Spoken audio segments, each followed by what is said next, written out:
경기도 이천의 한 익스프레스 물류창고 신축공사 현장에서 어제 대형 화재가 발생했죠. 어젯밤까지 38명이 숨지고 10명이 중경상을 입은 것으로 파악됐는데 인명피해 상황은 변동이 없습니다. 밤사이 화재 현장에서는 수색 작업이 이어졌습니다. 현장에 나가 있는 취재 기자를 연결합니다. 정영재 기자, 수색 작업이 밤사이 진행됐다고 하는데 어젯밤까지 연락이 닿지 않았던 실종자 1명의 상황 가장 궁금합니다. 어떻게 됐습니까?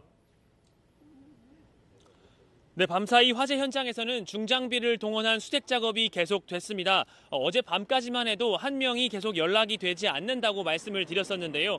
이 1명이 실종된 게 아니라 명단이 중복됐었던 것으로 확인이 됐습니다. 결과적으로 밤사이 늘어난 사상자는 없는 겁니다. 이곳에서 일하고 있던 78명의 노동자 중에서 현재까지 사망 38명, 중상 4명, 경상 4명으로 파악이 됐습니다.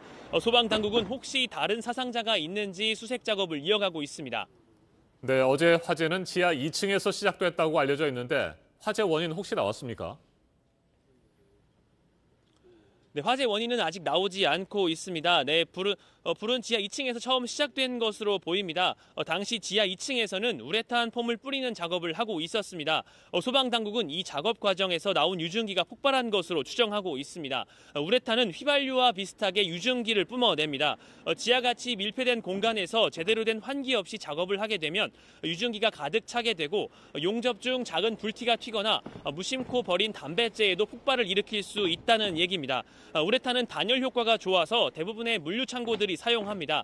오늘 오전 10시 30분에 합동 감식도 진행될 예정인데 정확한 화재 원인은 그 이후에 나올 예정입니다. 자, 이번 화재 사망자들은 38명입니다. 각 층마다 많은 사망자들이 나왔어요. 그만큼 불과 유독가스가 순식간에 건물 전체로 번진 것으로 보이는데 이유가 뭘까요? 사망자들은 불이 난 지하 2층부터 지상 4층까지 모든 층에서 발견됐습니다. 특히 지상 2층에서 18명이 숨진 채 발견됐는데요. 나머지 층에서도 4명씩의 사망자가 나왔습니다. 다른 층에서도 우레탄 작업을 하고 있었고 샌드위치 패널과 우레탄이 연통 역할을 하면서 빠른 시간에 건물 전체로 번진 것으로 보입니다. 이 때문에 위층에서 일하던 노동자들이 유독가스에 먼저 질식됐을 거라는 가능성도 나오고 있습니다. 소방당국은 시신 훼손 정도가 너무 심해서 현재 DNA 감식을 통해서 신원을 밝힐 수 있다고 얘기했는데요. 현재까지 15명의 신원이 밝혀졌고 유가족들에게만 공개한 상황입니다. 네, 12년 전, 그러니까 2008년에도 이천에서는 냉동창고 화재로 40명이 목숨을 잃었습니다. 당시 화재와도 여러 가지로 비슷한 상황 아닙니까? 어떻습니까? 네, 12년 전에도 이천 냉동창고에서 비슷한 화재가 있었습니다. 당시에도 샌드위치 패널로 지어진 창고 내부에서 폭발이 나서 40명이 숨졌는데요. 내부에 유증기가 차 있었고 작업 도중 발생한 불티가 옮겨 붙은 것으로 조사됐습니다. 이렇게 물류창고들은 단열 등의 이유로 샌드위치 패널과 우레탄을 많이 사용합니다. 심지어 우레탄은 불에 많이 약하기 때문에 더 취약할 수밖에 없는데요.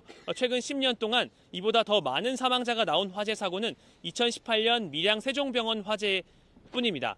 네, 아직까지 신축 공사가 끝난 것이 아니었기 때문에 화재에 대단히 취약했을 것으로 추정이 됩니다. 소방시설은 어느 정도나 갖추고 있었는지 궁금해요. 파악이 됐습니까? 네, 이 건물은 2달 후 완공되는 건물이었습니다. 그렇기 때문에 소방시설도 부족했던 것으로 추정이 되고 있는데요. 시공사 측이 어제 유가족들에게 사과를 했습니다.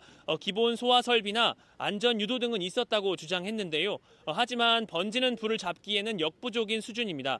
경찰은 125명 규모의 수사본부를 꾸렸습니다. 화재의 원인은 물론 안전 조치를 제대로 지켰는지 등을 조사할 예정입니다. 지금까지 이천 화재 현장에서 JTBC 정영재입니다.